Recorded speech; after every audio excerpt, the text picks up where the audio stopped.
अरस्तु का विरेचन सिद्धांत जो है वो अनुकरण के बाद उसका दूसरा महत्वपूर्ण सिद्धांत माना जाता है, जैसा कि आप सभी जानते ही हैं। तो आज सबसे पहले अरस्तु के विरेचन सिद्धांत को पढ़ने से पहले अरस्तु के विरेचन सिद्धांत में जो ये विरेचन है उसका अर्थ जान लेते हैं। इसका शाब्दिक अर्थ होता है परिष्कार या शुद्धि। तो शाब्दिक रूप में इसको कहते हैं परिष्कार या शुद्धि। ये वैसे मूलतः जो है, ध्यान दीजिएगा, ये मूलतः जो शब्द है वो चिकित्सा शास्त्र का शब्द है। तो इस शब्द का जो मूल है वो वास्तव में क्या है? चिकित्सा शास्त्र का शब्द है, जिसमें इसका अर्थ होता है परिष्कार या शुद्धि, मतलब किसी प्रकार की अशुद्धियों को शुद्ध करना विरेचन की कहलाता है। अब अरस्तु ने एक चीज ध्यान दीजिएगा, अरस्तु ने विरेचन की परिभाषा और व्याख्या दोनों नहीं की है। अरस्तु ने विरेचन का संदर्भगत ही प्रयोग किया है। आगामी आने वाले परिभाषकों और आलोचकों ने इस शब्द की अपने अपने अनुसार व्याख्या और अर्थ को प्रकट किया है। तो अरस्तु ने जो पहली बार जहां पे जैसे काव्यशास्त्र में विरेचन शब्द का प्रयोग किया था, कैसे किया था इसको आप स्पष्ट रूप से पढ़ के समझ लीजिए। त्रासदी में करुणा और त्रास के उद्रेक द्वारा मनोविकारों का उचित विरेचन किया जाता है। ध्यान दीजिएगा, जो त्रासदी है, त्रासदी कामादि और महाकाव्य जो तीन रूप है उसमें से त्रासदी में करुणा और त्रास के उद्रेक द्वारा मनोविकारों का उचित विरेचन किया जाता है। यहां पे उन्होंने इसका प्रयोग किया।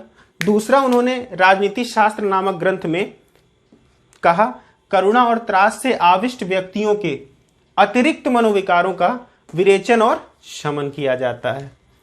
और उसके बाद जब ये शमन हो जाता है तब अरस्तु कहते हैं विरेचन राग मनुष्य को आनंद प्रदान करते हैं, आनंद या परितोष प्रदान करते हैं। तो कहने का तात्पर्य यह है कि विरेचन की पूरी प्रक्रिया जो है अंत में जो देती है वो है क्या है? आनंद या परितोष। तो कुल मिलाकर के हम ये आसान शब्दों में ये कह सकते हैं कि विरेचन की प्रक्रिया के बाद व्यक्ति को आनंद या परितोष प्राप्त होता है, या ऐसा कह सकते हैं कि वैयक्तिकता के क्षुद्र बंधन से मनुष्य मुक्त हो जाता है।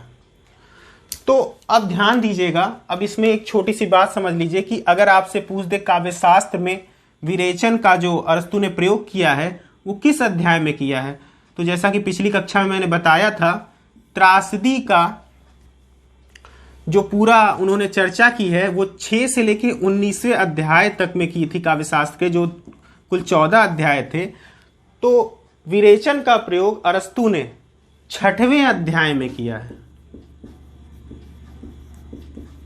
ये परीक्षा की दृष्टि से थोड़ा महत्वपूर्ण बन सकता है, थोड़ा कठिन प्रश्न है कि अगर पूछ देगा काव्यशास्त्र में अरस्तु ने विरेचन का प्रयोग किस अध्याय में किया है, तो सबसे पहले समझ लीजिएगा 6वें अध्याय में किया है। जब वो त्रासदी की परिभाषा दे रहे होते हैं तभी उन्होंने विरेचन शब्द का प्रयोग किया था। अब देखिए, ये तो हो गया कि अरस्तु ने विरेचन का जो प्रयोग किया है वो यही है। एक बार उन्होंने काव्यशास्त्र और दूसरा राजनीति शास्त्र में प्रयोग किया है। इसके अलावा उन्होंने इसकी परिभाषा नहीं बताई है, न इसकी कोई व्याख्या की है, बल्कि संदर्भत प्रयोग कर दिया है। अब आगामी आने वाले आलोचक इसको अलग अलग अर्थों में, यानी कि अपने अपने अनुसार व्याख्यागत अर्थ प्रदान करते हैं। वो अरस्तु के विरेचन सिद्धांत के लिए महत्वपूर्ण माना जाता है। तो आप सभी इसका स्क्रीनशॉट ले लीजिएगा, तो आपको इतना पता चलेगा कि ये वास्तव में प्रयोग हुआ कहां है।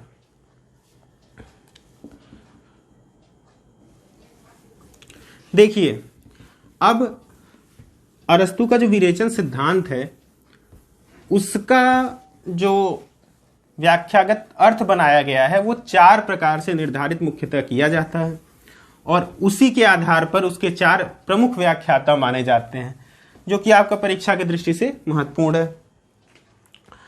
देखिए, जैसे मैंने अभी आपको कुछ देर पहले ही समझाया था कि अरस्तु का जो विरेचन शब्द है वो मूलतः चिकित्सा शास्त्र का शब्द है, तो सबसे पहले चिकित्सा शास्त्रीय रूप में इसकी व्याख्या की गई थी और इसकी व्याख्या करने वाले थे वर्जिज महोदय। मतलब अगर आपसे कभी कोई ये पूछ दे कि विरेचन की चिकित्सा शास्त्रीय रूप में किसने व्याख्या की, तो वो थे वर्जिज महोदय। यानी कि विरेचन का चिकित्सा शास्त्रीय अर्थ बताने वाले थे वर्जिज महोदय। दूसरा है धर्मपरक। अब धर्मपरक रूप में अर्थ स्वीकार करने वाले महोदय थे गिलबर्ट महोदय, गिलबर्ट मरे। इसके बाद जो तीसरा अर्थ होता है वो है कलापरक अर्थ। कलापरक अर्थ में इसकी व्याख्या करने वाले थे बूचर महोदय। ध्यान दीजिएगा, बहुत से विरेचन की व्याख्या करने वाले आलोचक या विद्वान इसके कलापरक अर्थ को स्वीकार नहीं करते हैं, परंतु बूचर महोदय ने इसको दो रूपों में व्याख्यायित किया, एक अभाव पक्ष, दूसरा भाव पक्ष। अब ध्यान दीजिएगा, विरेचन में अभाव पक्ष क्या है और भाव पक्ष क्या है। तो अभाव, यहां पे मनोभावों का पहले क्या किया जाए, देखिए मनोभाव या मनोविकारों का उत्तेजन होना चाहिए। मनोभावों का उत्तेजन पहले होगा और फिर इसके पश्चात शमन हो जाएगा। तो ये इसका अभाव पक्ष है, मतलब मनोविकार पहले तेजी से ऊपर उठेंगे फिर वो शमित हो जाएंगे। अब इसके बाद जब ये शमन हो जाएगा यानी अभाव पक्ष पूरा हो जाएगा, तब इस शमन के पश्चात हमें आनंद की प्राप्ति होगी या परितोष की प्राप्ति होगी, यही इसका भाव पक्ष है। तो अगर आपसे कोई पूछे कि कलापरक अर्थ को बूचर ने कैसे व्याख्यायित किया है, तो अभाव पक्ष में और भाव पक्ष में। अभाव कैसे, मनोविकारों का उद्रेक, उसके पश्चात शमन, और भाव पक्ष में जब शमन हो जाएगा तो आनंद या परितोष की प्राप्ति। वैसे एक बात को थोड़ा ध्यान दीजिएगा, बूचर महोदय के इस मत का खंडन करने वाले भारतीय आलोचक हैं नगेंद्र। नगेंद्र ने उनके इस मत का खंडन कर दिया था। अब इसका जो एक चौथा स्वरूप या अर्थ बनाया जाता है वो नीतिपरक या मनोवैज्ञानिक स्वरूप है। इस अर्थ में व्याख्या करने वाले दो विद्वान थे जिन्हें कार्नेई और रेसिन नाम से जाना जाता है।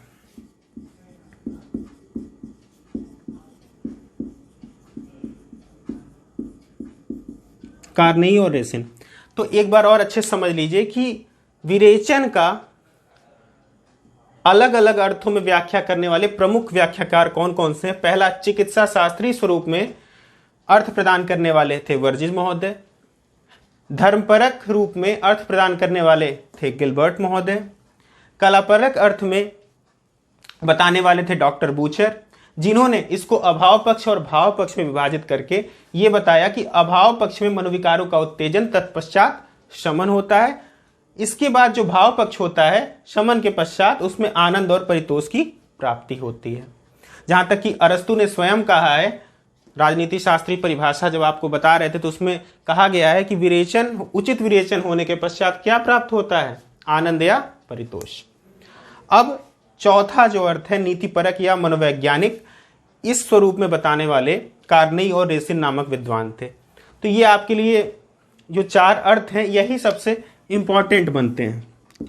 प्रश्न जो हैं आने की संभावना इससे होती है, क्योंकि देखिए एक प्रश्न होता है विरेचन का अर्थ बताइए, तो परिशुद्धि या परिष्कार आप कह सकते हैं, और दूसरा बनता है किस क्षेत्र से यह मूलतः आया है, तो वह चिकित्सा का क्षेत्र। और इसका आप लोग यूनानी नाम तो जानते ही होंगे, फिर भी देखिए विरेचन का जो यूनानी या ग्रीक नाम था वो था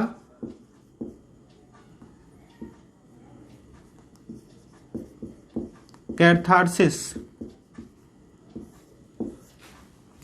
इसका जो यूनानी नाम था कैथारसिस था। अब इसके पश्चात देखिए इसके पश्चात ये चारों स्वरूप जानने के पश्चात कुछ आधुनिक आलोचक जो हैं, ध्यान दीजिएगा, जो आधुनिक आलोचक आए इनके बाद, उन्होंने विरेचन को किस दृष्टि से देखा? वो दृष्टि थी संदेहवादी दृष्टि। संदेहवादी दृष्टि से देखा। अब संदेहवादी दृष्टि से कहने का मतलब यह है कि अरस्तु ने बताया कि विरेचन सिद्धांत बहुत ही उत्तम है, जैसे उन्होंने बताया था। बाकी व्याख्याताओं को लगा कि जो अरस्तु का विरेचन सिद्धांत है वो वास्तव में उत्तम है, लेकिन जब आधुनिक आलोचक आए उन्होंने सिद्धांत को संदेहवादी दृष्टि से देखा और इसको वैक्सीनेशन थ्योरी कहा। वैक्सीनेशन थ्योरी,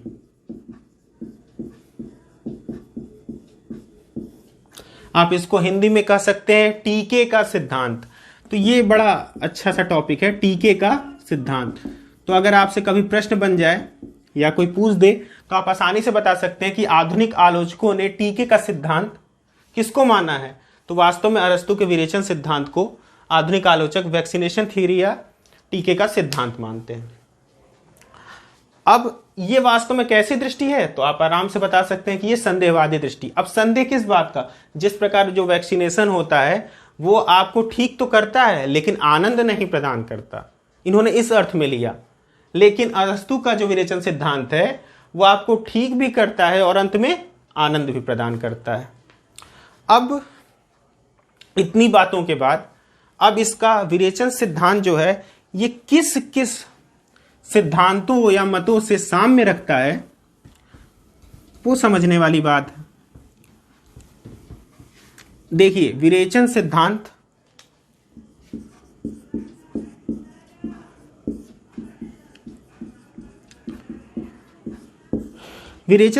तो सबसे पहले अगर हम भारतीय रूप में देखें तो अभिनव गुप्त आपको सभी को पता ही है कि रस के प्रमुख व्याख्याताओं में से एक थे। इन्होंने अपना जो मत दिया वो अभिव्यक्तिवाद के नाम से जाना जाता है। तो आप बता सकते हैं कि अरस्तु का विरेचन सिद्धांत अभिव्यक्तिवाद के समीप माना जा सकता है। अब ये क्यों माना जा सकता है? ये बहुत ही आसान सी बात है। देखिए, अरस्तु ने बोला कि जो विरेचन है वो करुणा और त्रास का होता है। तो करुणा और त्रास का होता है और साथ में अभिनव गुप्त बोलते हैं कि जो समस्त भावों की अभिव्यक्ति होती है इन दोनों में परस्पर साम्य माना जाता है। कहने का मतलब है कि अभिनव गुप्त ने अभिव्यक्तिवाद में एक सत्वोद्रेक की बात कही थी। ये शब्द विरेचन के बहुत ही समीप माना जा सकता है। और इसके बाद अरस्तु का विरेचन सिद्धांत रिचर्ड्स, आपने रिचर्ड्स को सुना ही होगा, जिनका मूल्य और संप्रेषण सिद्धांत आपकी सभी परीक्षाओं में महत्वपूर्ण माना जाता है। तो इनका एक सिद्धांत है अंतःवृत्तियों का सामंजस्य।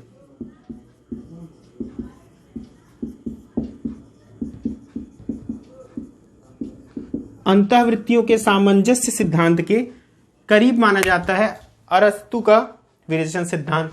अब ये देखिए, अंतःवृत्तियों का सामंजस्य, ये अंतःवृत्तियों का बैलेंस तभी होगा जब मनोविकारों का क्या होगा? उचित शमन होगा। और तीसरा जो महत्वपूर्ण सी बात है जिनको हम लोग हिंदी साहित्य में बहुत ही ज्यादा पढ़ते हैं, आचार्य शुक्ल ने अपने आलोचना के क्षेत्र में एक हृदयावस्था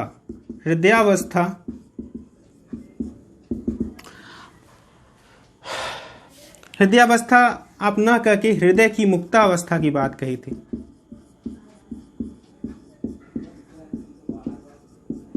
तो हृदय की मुक्तावस्था का अर्थ ही है मनोविकारों का शमित हो जाना, तभी हृदय क्या होगा? मुक्तावस्था को प्राप्त करेगा।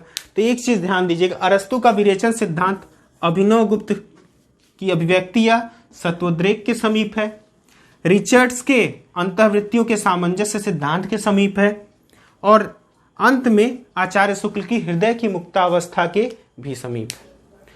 तो अब अरस्तु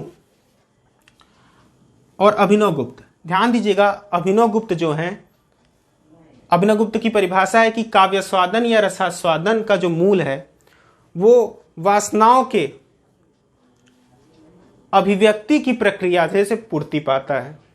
और ठीक इसी अर्थ में अरस्तु भी बोलते हैं कि काव्यास्वादन या रसास्वादन का जो मूल है वो रेचन की प्रक्रिया से पूरा होता है। तो बस अंतर क्या है, इनमें विरेचन है, इनमें अभिव्यक्ति है, बाकी ये दोनों सिद्धांत काफी समीप हैं। अब देखिए, अरस्तु के विरेचन सिद्धांत में इतनी ही बातें आपके लिए महत्वपूर्ण हैं, और इसके अलावा अगर आपको कुछ अतिरिक्त जानना है तो आप अपनी पाठ्य पुस्तकों को पढ़िए, क्योंकि परीक्षा की दृष्टि से जो चीजें महत्वपूर्ण थी मैंने वो आज आपको बता दी। मैं फिर से एक बात बता देता हूं कि देखिए, अरस्तु का विरेचन सिद्धांत जो शुरू होता है उसमें आपको ये देखना है कि विरेचन शब्द कहां कहां अरस्तु ने प्रयोग किया है। तो पहला था काव्य शास्त्र और दूसरा था राजनीति शास्त्र। काव्य शास्त्र के 6वें अध्याय में उन्होंने विरेचन शब्द का प्रयोग किया था। विरेचन का जो अर्थ था वो है परिष्कार या शुद्धि, और यूनानी भाषा में इसे कैथारसिस नाम से जाना जाता है। अब इसके बाद अरस्तु के विरेचन की व्याख्या जिन जिन प्रमुख आलोचकों ने की उसमें जो उन्होंने अर्थ बताए वो 4 प्रमुख अर्थ हैं। पहला चिकित्सा शास्त्री, दूसरा धर्मपरक, तीसरा नीतिपरक और चौथा कलापरक अर्थ। तो चिकित्सा शास्त्री अर्थ में वर्जित आते हैं, धर्मपरक अर्थ बताने वाले गिलबर्ट मरे थे, नीतिपरक या मनोवैज्ञानिक परक अर्थ जो था उसको बताने वाले कार्नेगी और रेसिन थे, और कलापरक अर्थ बताने वाले बूचर महोदय थे। तो कलापरक अर्थ इसमें सबसे महत्वपूर्ण माना जाता है। इसके बाद विरेचन के किन किन सिद्धांतों से सामीप्य प्रकट होते हैं, तो पहला है अभिनवगुप्त का सिद्धांत, भारतीय सिद्धांत में महत्वपूर्ण माना जाएगा, दूसरा रिचर्ड्स और तीसरा शुक्ल जी के मत। तो विरेचन में इतनी ही बातें हैं। Please like, share and subscribe. Thank you.